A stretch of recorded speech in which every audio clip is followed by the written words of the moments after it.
Talks, a podcast by the Brampton Entrepreneur Centre where we discuss all things small business. I am your guest host this week, Michael Vickers of the Brampton Arts Organization, also known as BAO.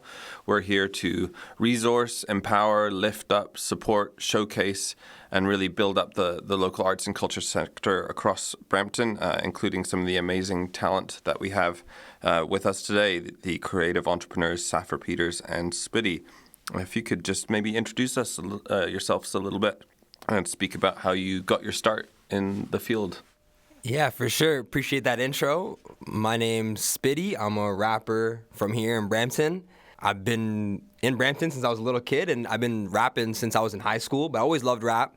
And, I've been doing it since high school pretty consistently, but then I would say once I finished university and was working is when I really was like, I'm trying to make this my full-time career. And so I've been really pushing for that. And the last couple of years, I've really taken it to the next level and quit my tech job to go all in on music. And it's been going well. And, I've always tried to do things to kind of work with the community. I'm a Brampton Artist Ambassador. We host free open mics and music business workshops with the Brampton Library. And yeah, that's a little bit about me. I'm sure we'll get into some more after. Amazing. What about you, Saf? Yeah, of course. So I'm Saphera. I'm also a Brampton artist, but I'm more on the visual side. So it wasn't until my third year of university where I picked up an iPad, and every day for an entire year I did one illustration, and that kind of allowed me to fall in love with illustration and art. Since then, I worked in marketing. I didn't really like it, so I quit like Spitty and also went full-time with my pursuit. And yeah, since then I've been doing a lot of work in Brampton with the Brampton Arts Organization and other organizations as well. And I fell into mural making somehow, and I absolutely love it. And I also host workshops as well for digital art and other things like that. So yeah, it's a little bit about me. Amazing. That's so interesting that you originally had a job in marketing and left it and now are sort of pursuing your creative journey. And it's something I think we'll get into now is how do you then incorporate marketing into your practice, right? And I'm sure there are probably parts of that you love, parts you don't love. And even before we sat down together today, you and Spitty were both speaking about YouTube and Reels and the content that you've seen each other making. Maybe to stick with you, Saf, could you just speak a little bit about that as both an artist and a business owner? How do you balance that, creative side and the commercial aspects, like the sort of realities of being a creative entrepreneur and not just being an artist for fun, but somebody who's doing it, making a living? Yeah, that's a good question. I feel like a lot of people think when you're an artist, you sit down all day and you're just making art, and that's like the furthest thing from the truth. I think I spend most of my time doing strategic planning, doing admin work, like emails and outreach, and less time making art as I would want to. And I think, like you said, Michael, what I did in my work, like doing marketing, it definitely helped me a lot because I kind of got a taste for what it looks like to run ad campaigns for Google Analytics, all this stuff that if I didn't work that job, I don't think I would have known. And it helps me, promote my work in a different way than I think I would have known if I just directly went into the art world. I wish it was easier. I wish I could say it was easy to manage both, but it kind of feels like I work two different jobs. You know what I mean? I'm a marketer for myself, but I'm also the artist for myself. How do you split up your time then? Do you sort of have days where you put on your artist hat and then days where you put on the business hat, or how do you sort of make that work? Yeah, absolutely. I find that when I have big client projects, I basically spend all my days just making that just to meet deadlines. But on times where I'm doing more work for myself to explore and grow, there are days where I'm strictly just doing business, and then there are days where I'm just making art, because I find it hard to switch between the two halfway throughout the day. It's hard to be in the business mind, and then at 12 p.m., all right, now I'm going to be creative and make art. So I found through trial and error, it's easier to allocate days to do each thing. For sure. What about you, Spitty? So obviously you would love to just be, I imagine, making music, rapping the whole time, but part of the deal now is that other side of things. How do you sort of split up your time and how do you make it work? Yeah, I think Saf touched on a lot of great points. For me, it's a bit similar, but a lot of my projects are not really for a client. They're just for myself to put out. So I got to kind of set my own deadlines where it's this week I need to put this out. So at some point I got to make time to get that writing in or recording or go to the studio. But yeah, just like Saf said, a lot of my time goes towards the admin side, replying to emails, messages, comments, posting things on social media, like engaging with other people to kind of get that stuff back, and then also doing like cold outreach to reach out to people to apply for festivals and shows and get opportunities with brands and stuff. So in the end, it's like when those things work out and you start getting, a bag or some money from this and that, you're like, oh, it was all worth it, because I always tell people this too, like as an artist, like no one could ever take away being an artist from you. Like you can always do your visual arts or your music or whatever, like as a hobby, but to really like make it in the industry, you have to treat it like a business, and that takes a great amount of dedication and time management. Would you be able to sort of share maybe a little bit about some of the challenges or the bumps or like that learning process? Because I imagine when you started out, you're like, I just want to make music. How do I get it out there? How do I start sharing it? And it takes a little while to learn those business skills. Like, could you maybe just share some of the lessons that have come up along the way for you in that? Yeah, I think just being organized is a big key. Like Saf said, when you do a lot of the admin stuff, especially if that's like how you start your day because you're kind of getting on top of all the work that's been built up, it drains you, and then you might not always have the time or energy to do the actual creative stuff that really requires that, like, you're not necessarily like physically energetic. Maybe if you're making a mural you are, but like you need to have that creative energy, which can be drained through so many other things.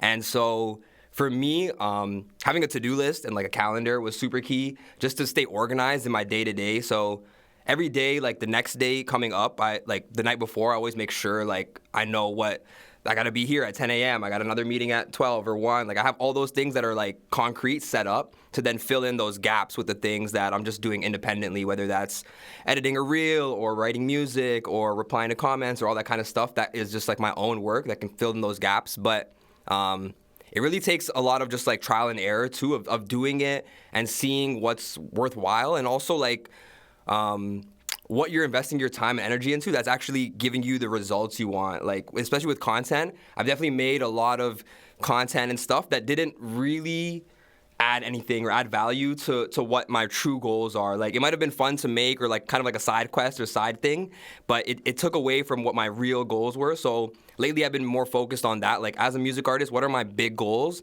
and how can I work backwards from those goals to like achieve them day to day? What about you, Saf?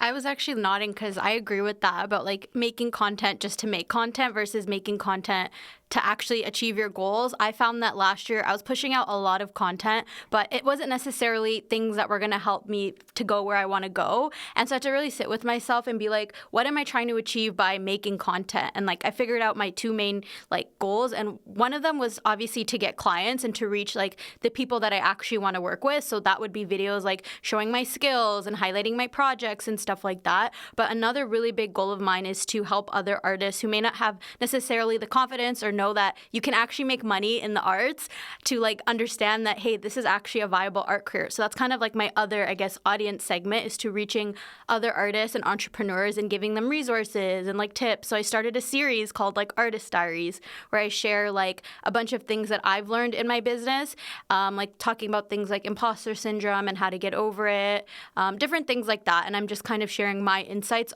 into it in hopes to just like help other creatives as well. And something I'll add is like going into this, I never realized how much time goes into making content.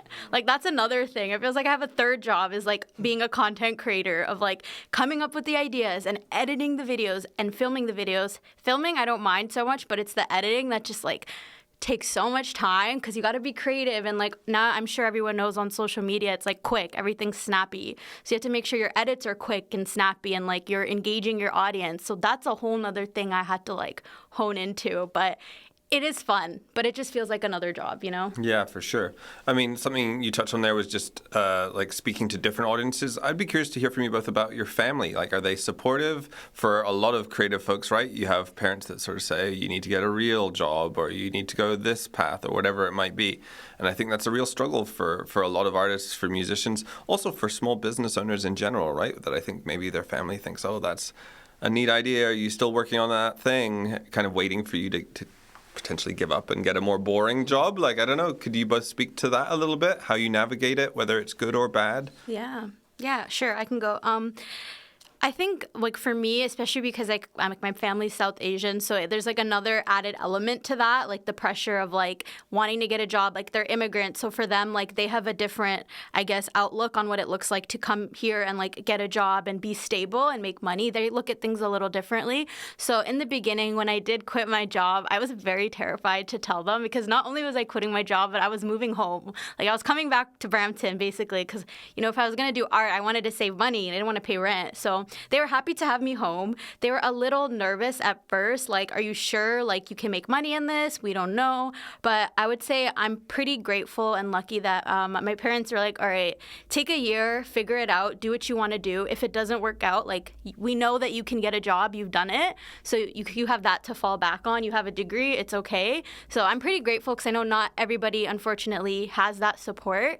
But yeah, I mean, through that whole year, I guess I proved to them more or less that, hey, like, I can make this a career. And since then, they've been super supportive. My dad's like, every day he comes to me with new ideas. He's like, you should teach a class. You should do this. Like, I'll set up the basement for you. Like, you know what I mean? So my family's pretty great. I think my dad always wanted to be an artist himself, but he didn't go into it, obviously, for reasons of like immigrating here and stuff like that. So I kind of feel like I'm living his dream. Like, he's living his dream through me a little bit. So that's amazing. Yeah. What about you, Spitty? Because you were saying that you've hit the point now where that you got rid of the 9-to-5 job, and obviously that's like a brave choice. But maybe you could just speak to kind of making that decision. Speak about, you know, community around you, your family. Yeah, for sure. I mean, super similar to Saf's story. My family's also Indian, so also immigrants. So they definitely had that focus on a stable job, and like especially focus on like, you know, STEM careers and things like that. And I went into that field. So I went to university at Western for computer science. I had my internship there. I worked there. Then I came back to Brampton. I worked in Brampton for a couple of years. And the pandemic hit. I was still working. And I think when the pandemic hit and I was working from home, and I started having my work laptop beside my music laptop, and I was doing both at the same time, is when my parents, like, they always knew, like, I was super into it, and like they saw that. But I think when I was, you know, in London and like out of the house, they didn't see like how much time and effort was being put into the music. But when I was at home and they really saw where my energy and really my passion was like towards being the music, they slowly started to understand it. And so just like Saf said, I was super scared to tell them like, yo, I'm about to quit, like. And, you know, I wasn't really scared about doing it, like the actual act of quitting. It was just the fact that I had to tell them, you know, that was really what was giving me all the anxiety. So I pushed it to like the last possible time. Like, I'd already told my boss that I was quitting. I did this thing like in 2022 where I used up my vacation days, because I knew I was going to quit, to go on this tour in America. I was doing a festival in Pennsylvania. And then the whole time I was there, I was making like TikToks like, yo, I'm about to quit my job, and used up all my vacation days. And when I got back, my boss was like, hey, I saw a TikTok. So that kind of like, but luckily he was calm about it. Because he was the founder of the IT company. So he basically said like, my passion is IT and your passion is music. And I left the company to start this company. So you're doing the same thing, but with your own passion. So that was really inspiring. But yeah, all that didn't really scare me. What scared me was telling my parents, like, yo, I'm going to quit. So I literally waited like a week before it was going to happen.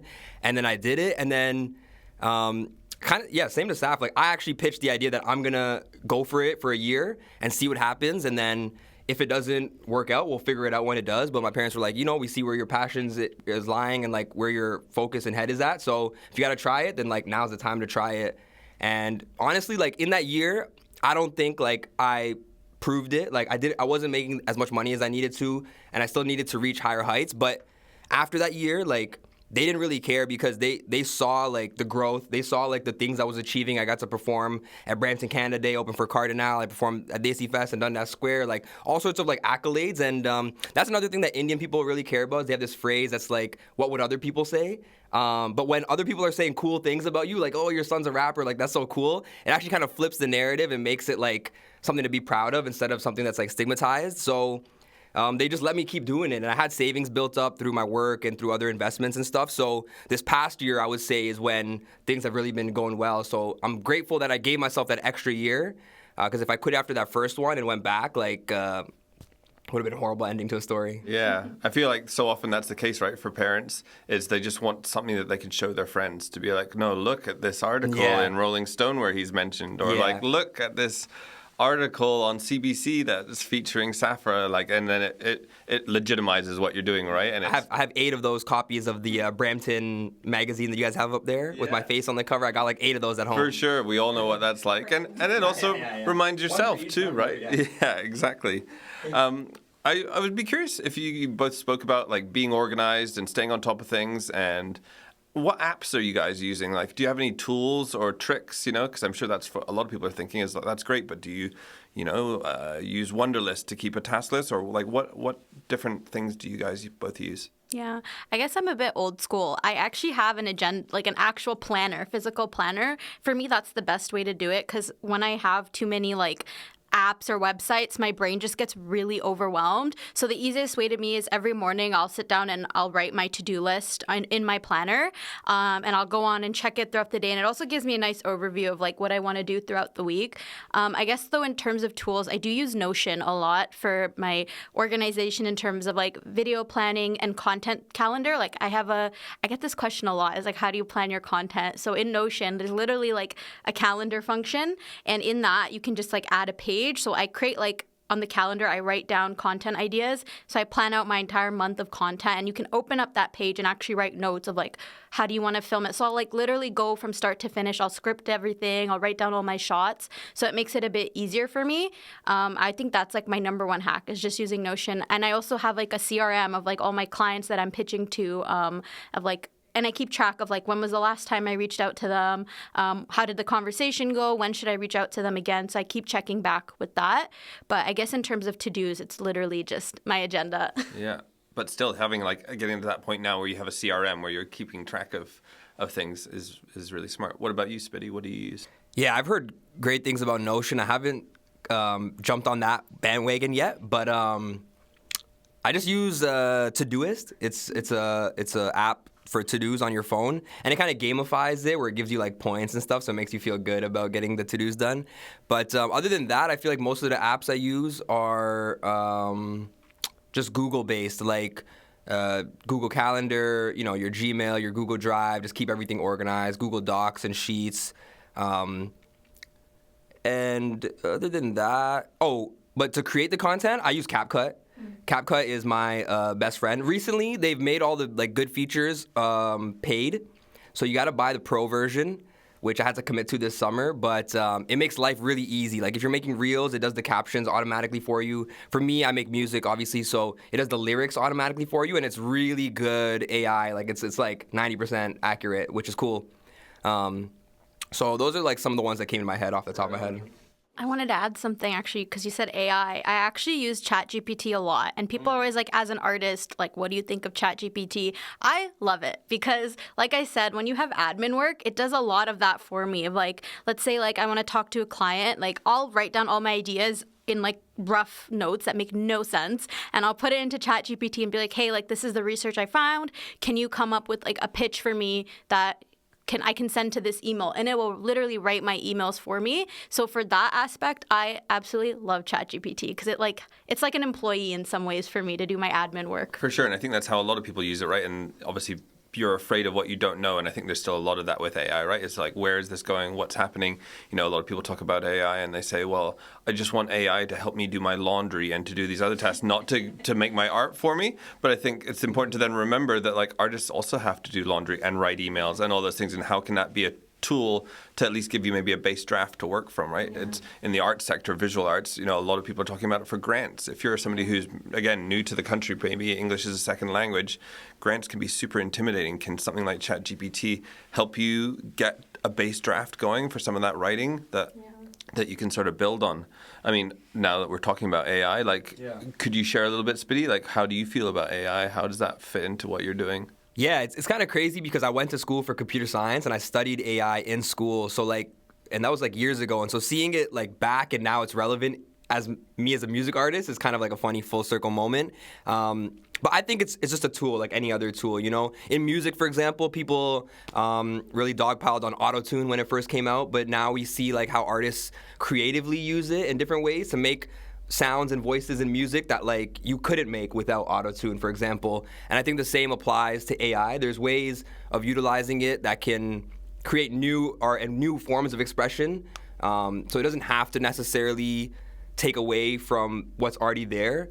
I think artists are just scared that, like, they can be recreated by AI. But I feel like if you're worried about that, then, like, maybe there's not, like, that much personal story or, like, experience being put into your music. Because if it's true to you, like, then I don't think the AI can fully recreate it. I'm sure it can do, like, a good copy of it. But I think there's still some essence of human spirit that, like, won't be taken away from you. For sure. I think exactly that creative spirit is always going to be the root. It's just what you then put into things. And the reality of just, like, AI isn't going to be going anywhere, right? It's not like everyone will suddenly sort of pump the brakes and stop that.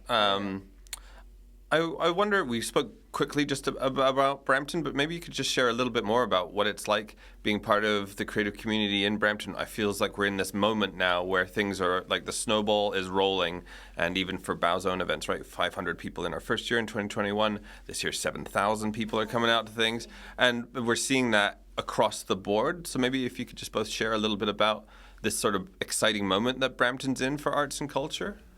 Yeah, for sure. I can go first.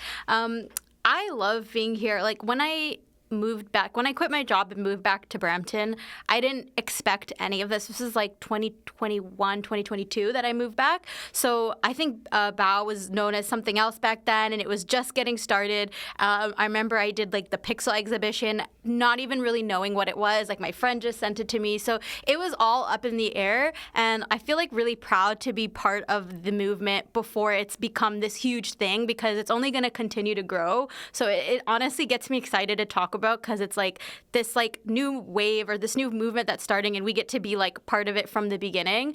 And I'll also say that through BAO and through all these other organizations in Brampton, like, I've made some of my closest friends just through, like, the arts community, the arts organization. Like, I met Spitty through there as well. And, like, some of the people that I'm working with now, they've become my closest friends, just also being Brampton artists.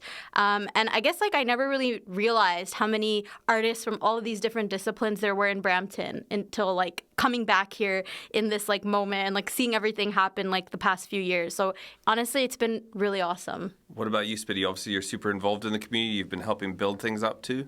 Yeah, I think for me, it's just, like, finally the world is seeing, like, what I feel like I've always known this whole time, Like, I've always grown up in Brampton, and I've loved growing up here, and I've made a lot of great friends from all sorts of cultures and backgrounds, and met so many talented people since I was in school. Back when we were in high school, we had someone who wanted to be a YouTuber and a DJ and a singer and a dancer and a rapper, and, like, I feel like it's just cool to see that now being supported too through BAO and through the city, and, like, I mean, it's a testament to what you said. Like, what was it, 500 in 2021 to, like, 7,000 now? It's like the community's becoming more aware of what's out there, and I think a lot of people always wanted these opportunities or events or opportunities to connect with each other, but they just didn't have them all the time. And so the fact that you guys are putting on events, we're putting on events, and we're all, like, building this community together is a beautiful thing to see, and I only expect it to keep growing. And I think it's, like you said, it's like the snowball effect is really kicking in, and it's really, really just the beginning. Amazing. Okay, we have to wrap things up here, but I'd be curious, you both are clearly people that sort of probably have vision boards, are thinking ahead, you're imagining what comes next and then turning it into reality. So if you could both maybe just give me one word for 2025. For you, Saf, like, what would be the one word that, is sort of guiding you into the new year? That's a good question. I guess intuition, I'll say, because I think it's easy to get lost, lost in the sauce, as people say, and, like, try to follow what other people want to do, but just coming back to what it is that you want to do and following that. Amazing. What about you, Spitty? That's good. I'm glad you went first. I needed some time to think about it, but I'm going to just go with growth. I feel like as long as you can always be improving yourself every day, then, like, that's success in itself, and other things will come through that. Like, I still have my goals, of course, but, like, I'm really just focused on getting better every single day, and that's led to a lot of great things. Amazing. Well, thanks so much for joining us, Saphera and Spitty. I'm Michael Vickers from the Brampton Arts Organization. You can learn more about what we're up to at bramptonartsorg.ca or on socials at BAO Brampton. Do either of you want to quickly plug your websites and your socials? Yeah, sure. All my socials and websites are my first and last name, so Saphera Peters.com or just Saphera Peters on all socials. Yeah, and I'm on all social media, Spitty95, SPITTY95. Okay, and again, a huge thank you to the Brampton Entrepreneur Centre for putting us all in a room. I hope that this is the first of many more of these sort of creative conversations. For more content just like this, connect with Brampton Entrepreneur Centre at Brampton BEC or visit their website brampton.ca/BEC and sign up for their newsletter. A huge thank you to you for listening, for joining us. This has been Bec Talks. See you next time when we'll discuss all things small business again.